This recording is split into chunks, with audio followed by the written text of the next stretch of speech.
Welcome to Tiny Science Tutorials. Today, we're setting our sights on the stellar stage as we explore the mesmerizing Hertzsprung-Russell Diagram, a cosmic map that unveils the secrets of stars. Get ready to journey through the luminous galaxies and understand how stars tell their life stories through the celestial masterpiece. Imagine a canvas where stars of all shapes, sizes, and temperatures come together to create a celestial symphony. This canvas is the HR diagram, a celestial treasure trove that astronomers use to decode the lives of stars.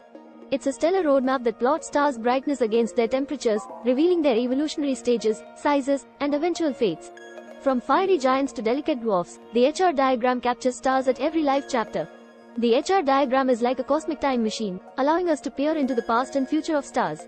It's where stars announce their birth, announce their transformation, and predict their eventual destiny. But it's not just about stars' personal stories, it's a gateway to understanding the universe itself.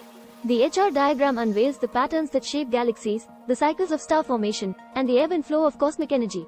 As we conclude our cosmic journey through the Hertzsprung-Russell Diagram, we're reminded that every twinkling star has a unique tale to tell, and this diagram is our guidebook to deciphering the celestial narratives. Like and subscribe to our channel for more captivating science episodes. Until next time, remember that the HR diagram is more than just a chart, it's a portal to the extraordinary stories written across the cosmos, 1 minute at a time.